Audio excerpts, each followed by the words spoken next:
इस कहानी की शुरुआत होती है एंडी डुफ्रेन नाम के एक आदमी से, जो पेशे से एक बैंकर है और फिलहाल एक कोर्ट में मौजूद है क्योंकि उस पर अपनी वाइफ के कत्ल का इल्जाम लगा है। अब सुनवाई के दौरान एंडी ने खुद को बेगुनाह साबित करने की पूरी कोशिश की, लेकिन कोर्ट ने उसकी हर एक दलील को खारिज कर दिया और उसे 2 बार उम्र कैद की सजा मिली, जिसका मतलब था कि अब एंडी को अपनी बाकी की जिंदगी जेल में गुजारनी होगी। इसके बाद एंडी को शॉशैंक नाम की एक जेल में भेजा गया, जो इस देश के सबसे खतरनाक जेलों में से एक है।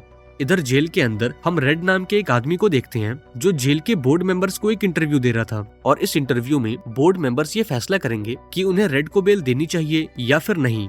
अब रेड को इस जेल में पूरे 20 साल हो चुके थे, लेकिन आज तक उसने एक बार भी इस इंटरव्यू को पास नहीं किया था। अब इस बार भी कुछ ऐसा ही हुआ और रेड की तमाम कोशिशों के बावजूद भी उसकी बेल की अर्जी को खारिज कर दिया गया। वहीं दूसरी ओर एक ट्रक जेल में दाखिल हुआ, जिसमें शॉशैंक के नए कैदियों को रखा गया था और इन कैदियों में एंडी भी शामिल था। अब इन नए कैदियों को देखकर पुराने कैदी इन पर सट्टा लगाने लगे कि इनमें से कौन सा कैदी सबसे पहले टूटेगा। यहाँ रेड का सट्टा एंडी पर लगा क्योंकि वो काफी शांत और गुमसुम दिखाई दे रहा था। हालांकि रेड ये शर्त हार गया क्योंकि रात होते होते एक दूसरे कैदी की हिम्मत टूट गई और वो जोर जोर से रोने लगा। अब इस आवाज को सुनते ही कैप्टन हेडली उस कैदी के सेल में पहुंचा और उसे खींचकर सेल से बाहर निकाला। हेडली इस जेल का चीफ गार्ड है, जिसे कैदियों को टॉर्चर करने में खूब मजा आता है। अब हेडली ने अपना सारा गुस्सा इस कैदी पर निकाल दिया और अगले कई घंटों तक उसे कुत्तों की तरह मारा। अब अगली सुबह बाकी कैदियों को ये खबर मिली कि हेडली के टॉर्चर के चलते उस कैदी ने अपनी जान गंवा दी है। ये सुनकर एंडी को काफी दुख हुआ और उसने उस कैदी का नाम जानने की कोशिश की, लेकिन बाकी कैदियों ने उसे कुछ नहीं बताया और अपने काम से काम रखने को बोला। अब ऐसे ही दिन गुजरते गए और अब एंडी को भी जेल की आदत होने लगी थी। इस बीच उसे ये पता चला कि रेड जेल में अलग अलग चीजों की स्मगलिंग करता है, इसलिए वो रेड के पास गया और उससे एक छोटे से हथौड़े की डिमांड की। ये सुनकर रेड को लगा कि शायद एंडी उस हथौड़े को यूज करके इस जेल से भागने की सोच रहा है। हालांकि एंडी ने इससे साफ इनकार कर दिया, जिसके बाद रेड ने उसकी इस डिमांड को मान लिया। इसके साथ ही उसने एंडी को सावधान भी किया और जेल में मौजूद एक गैंग दी सिस्टर से बचकर रहने को कहा। इस गैंग का लीडर था बॉक्स, जो जेल में आने वाले नए कैदियों को काफी परेशान करता है। अब एंडी का हाल भी कुछ ऐसा ही था और शुरुआत के महीनों में उसका ज्यादातर वक्त या तो लॉन्ड्री रूम में जाता या फिर बॉक्स और उसके साथियों से लड़ने में। लेकिन इसके बावजूद भी एंडी खुश था क्योंकि रेड और उसके बीच काफी अच्छी दोस्ती हो गई थी। ये दोनों अक्सर साथ ही रहते और अपना ज्यादातर वक्त एक दूसरे से बातें करने में बिताते। अब एक दिन जेल में एक जॉब वैकेंसी आई, जिसमें कैदियों को जेल की छत को ठीक करना था। यहाँ रेड ने अपना जुगाड़ लगाया और एंडी समेत अपने बाकी दोस्तों को भी इस जॉब में भर्ती करवा दिया। अब एक दिन जब एंडी छत पर काम कर रहा था, तब उसने कैप्टन हेडली को देखा, जो काफी परेशान लग रहा था। अब उसकी बातें सुनकर ये पता चला कि इस बार हेडली को काफी ज्यादा टैक्स भरना है। अब चूंकि एंडी एक बैंकर हुआ करता था, इसलिए वो हेडली के पास गया और उसे टैक्स अमाउंट कम करने के तरीके बताने लगा। अब पहले तो हेडली को काफी गुस्सा आया, लेकिन एंडी की नॉलेज को देखकर वो भी दंग रह गया। यहाँ एंडी ने बोला कि अगर आप मुझे ये काम करने दोगे तो मैं आपका टैक्स अमाउंट आधा कर दूंगा, लेकिन इसके बदले में आपको मुझे और मेरे दोस्तों को चिल्ड बियर पिलानी होगी। अब हेडली इस डील के लिए राजी हो गया और काम पूरा होते ही उसने एंडी और उसके दोस्तों को चिल्ड बियर की ट्रीट दी। अब ऐसे ही दिन गुजरते गए और अब तक एंडी जेल के माहौल में ढल चुका था। उसने जेल के बाकी कैदियों से भी दोस्ती कर ली और अब उसकी जिंदगी काफी मजे में बीत रही थी। अब थोड़े दिनों बाद वो दोबारा से रेड के पास गया और उसके सामने एक अजीब सी डिमांड रखी। दरअसल एंडी को रीटा हेम्सवर्थ नाम की एक एक्ट्रेस काफी पसंद थी, इसलिए उसने रेड से इस एक्ट्रेस का पोस्टर मांगा। अब पहले तो रेड को थोड़ा अजीब लगा, लेकिन फिर भी उसने एंडी की इस डिमांड को मान लिया। अब अगले दिन जब एंडी अपना काम कर रहा था, तो सिस्टर गैंग के लोगों ने उस पर हमला कर दिया। हालांकि इस बार एंडी डरा नहीं और बॉक्स और उसके साथियों को धमकी देने लगा। ये देखकर बॉक्स भी थोड़ा डर गया, लेकिन इसके बावजूद भी उसने एंडी को इतना धोया कि उसे अगले कई दिन जेल के हॉस्पिटल में बिताने पड़े। अब इस मारपीट के चलते बॉक्स को पूरे 1 महीने के लिए एक अंधेरे कमरे में बंद कर दिया गया और जब 1 महीने बाद वो बाहर आया तो हेडली ने उसे इतना मारा कि वो हमेशा हमेशा के लिए पैरालाइज हो गया। वहीं दूसरी ओर जब एंडी हॉस्पिटल से डिस्चार्ज हुआ तो रेड ने उसे तोहफे में रीटा हेम्सवर्थ का पोस्टर दिया। इधर जेल के वार्डन को भी एंडी की काबिलियत का पता चला, इसलिए वो छानबीन करने के बहाने एंडी के सेल में जा पहुंचा। यहाँ उसने देखा कि एंडी चुपचाप बैठकर बाइबल पढ़ रहा था और तलाशी के दौरान भी उसके कमरे से कोई भी इल्लीगल सामान नहीं मिला। ये देखकर वार्डन काफी खुश हुआ और एंडी को बाइबल पढ़ते रहने को कहा। अब थोड़े दिनों बाद एंडी को ब्रुक्स नाम के एक कैदी के साथ मिलकर जेल की लाइब्रेरी को मैनेज करने का काम दिया गया और इसके बदले में उसे जेल के सभी ऑफिसर्स को फाइनेंशियल एडवाइस देनी होगी और टैक्स बचाने में उनकी मदद करनी होगी। अब थोड़े दिनों बाद एंडी के दिमाग में ये ख्याल आया कि हमें जेल की लाइब्रेरी को और बड़ा बनाना चाहिए। उसने इस बारे में वार्डन से बात की, जिस पर वार्डन ने बोला कि अगर तुम्हें लाइब्रेरी को बड़ा करना है तो तुम सरकार को चिट्ठी लिखो और फंड्स की मांग करो। अब एंडी ने भी ठीक ऐसा ही किया और अगले कई हफ्तों तक सरकार को चिट्ठियां लिखता रहा। अब ऐसे ही दिन गुजरते गए और वक्त के साथ साथ एंडी आसपास के जेलों में भी काफी मशहूर हो चुका था और अब दूसरे जेल के ऑफिसर्स भी फाइनेंशियल एडवाइस लेने के लिए एंडी के पास आते थे। इसके साथ ही एंडी वार्डन का फाइनेंशियल एडवाइजर बन गया और वार्डन के रिटायरमेंट को प्लान करने में उसकी मदद करने लगा। अब एक दिन ब्रुक्स ने अपने एक साथी कैदी को हॉस्टेज बना लिया और ये देखकर पूरे जेल में खलबली मच गई, क्योंकि ब्रुक्स एक बहुत ही शांत कैदी था और आज तक उसने जेल का एक भी रूल नहीं तोड़ा था। दरअसल ब्रुक्स की सजा अब खत्म होने वाली थी और वो पूरे 50 साल बाद जेल से बाहर निकलने वाला था, लेकिन खुश होने के बजाय उसे बाहर जाने में काफी डर लग रहा था, क्योंकि इन 50 सालों में बाहर की दुनिया काफी बदल चुकी थी और इसलिए उसने अपने एक साथी को मारने की कोशिश की ताकि वो जिंदगी भर इसी जेल में रह सके। हालांकि लास्ट मोमेंट पर एंडी वहां पहुंच गया और ब्रुक्स को समझाया कि इस जेल के बाहर भी एक दुनिया है जो बेसब्री से उसका इंतजार कर रही है। अब यहाँ रेड एंडी से कहता है कि इस जेल की दीवारें काफी अजीब हैं। ये पहले तो आपको परेशान करती हैं, लेकिन वक्त के साथ साथ आपको इनकी आदत हो जाती है। अब थोड़े दिनों बाद ब्रुक्स जेल से रिहा हो गया और बाहर की मॉडर्न दुनिया को देखकर काफी हैरान हुआ। हालांकि अब वो आजाद था, पर फिर भी वो जेल में बिताए उन 50 सालों को नहीं भूल पा रहा था। अब जेल के बाहर ना तो उसका कोई घर था, ना ही कोई दोस्त और ना ही कोई फैमिली।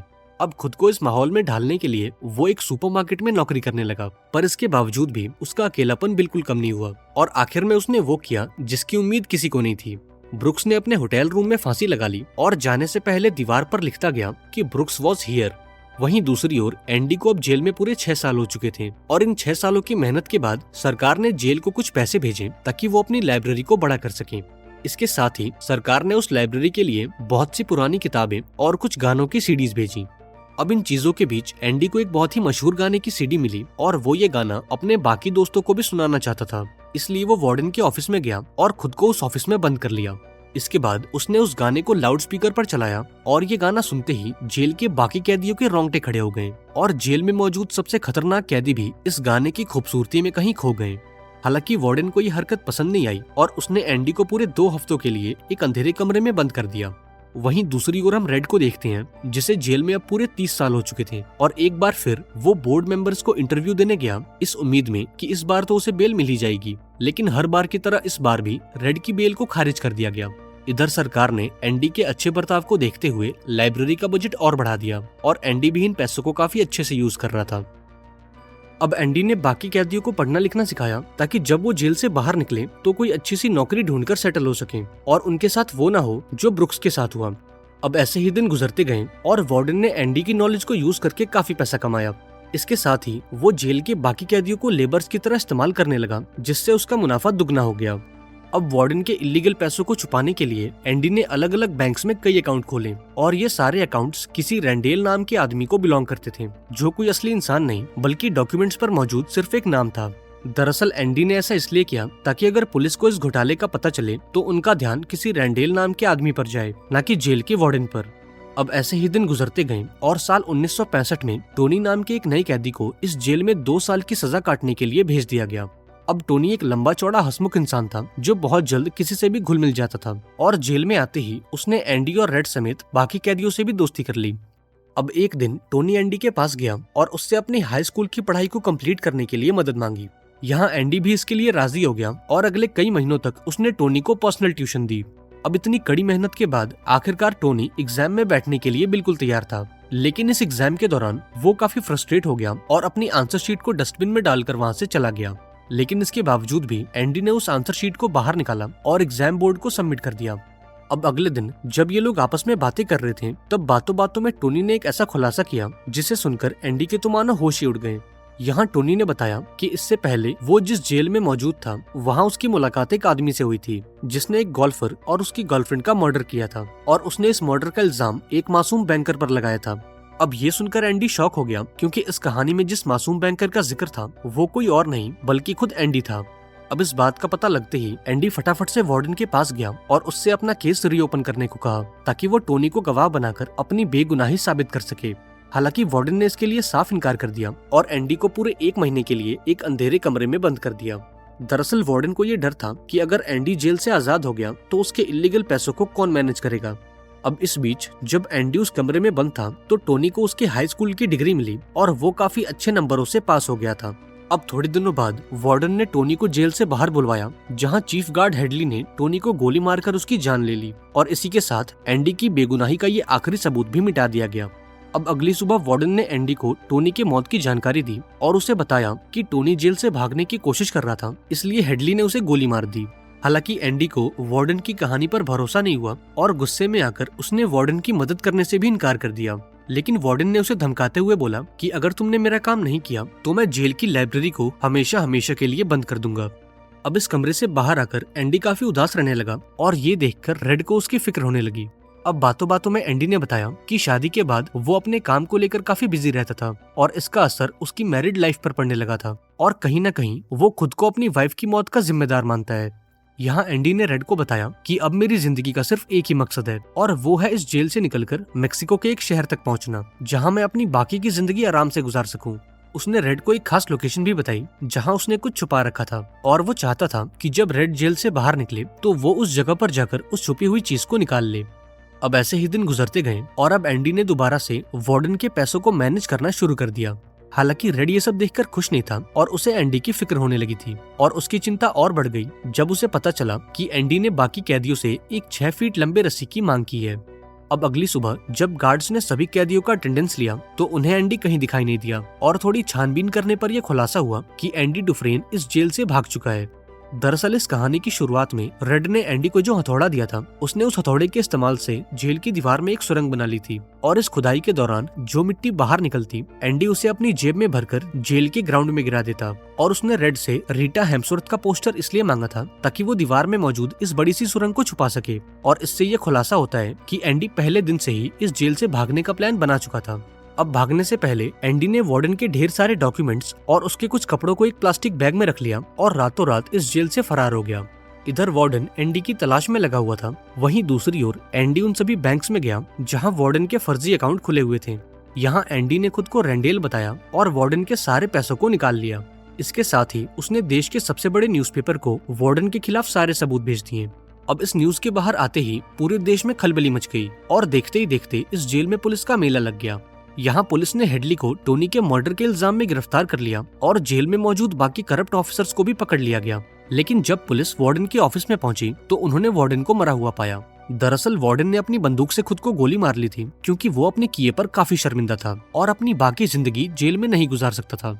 अब इस हादसे के कुछ महीनों बाद रेड को एक पोस्ट कार्ड मिला जो किसी और ने नहीं बल्कि खुद एंडी ने भेजा था और इस पोस्ट कार्ड को देखकर रेड समझ गया कि एंडी सही सलामत मेक्सिको पहुंच चुका है। अब जब रेड को इस जेल में 50 साल पूरे हो गए तो जेल के बोर्ड मेंबर्स ने उसे दोबारा से एक इंटरव्यू के लिए बुलाया। हालांकि इस बार उसने बोर्ड मेंबर्स को खुश करने की कोशिश बिल्कुल नहीं की और अपने गुनाहों पर पछतावा जाहिर किया। अब रेड की ईमानदारी को देखकर बोर्ड मेंबर्स काफी इंप्रेस हो गए और इस बार उसकी बेल को अप्रूव कर दिया गया। अब जब रेड जेल से बाहर निकला तो वो उसी होटल में गया जहां पर ब्रुक्स ठहरा हुआ था और उसने भी वही नौकरी की जो कि ब्रुक्स ने की थी। इसके बाद वो एंडी के बताए पते पर गया जहां उसे एक बॉक्स के अंदर ढेर सारे पैसे और एंडी का एक लेटर मिला और इस लेटर में एंडी ने बताया था कि फिलहाल वो मेक्सिको में कहां पर मौजूद है। अब मेक्सिको जाने से पहले रेड उस होटल में गया और ब्रुक्स के साथ साथ अपना भी नाम लिख दिया। अब अगले सीन में हम रेड को एक बीच पर देखते हैं जहां उसकी मुलाकात एंडी से होती है और अपने पुराने दोस्त रेड को देखकर एंडी भी काफी खुश होता है। आई होप आपको आज की कहानी पसंद आई होगी। अगर आपको ये वीडियो अच्छी लगी हो तो इसे लाइक कर देना और चैनल को भी सब्सक्राइब कर देना और मुझे कमेंट में बताना कि आप ये वीडियो कहाँ से देख रहे हो। मिलते हैं अगली वीडियो में, पर तब तक के लिए be safe and keep chilling.